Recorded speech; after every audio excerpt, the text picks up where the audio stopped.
lahat, meron kaming ginagawa.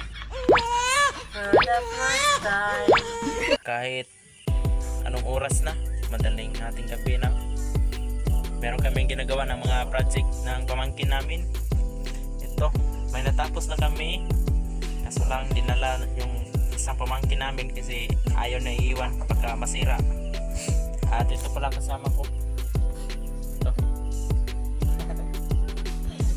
Kaya yan kahit meron pa kaming gagawin bukas.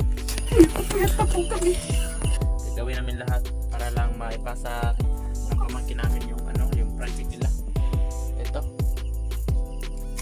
For the first time.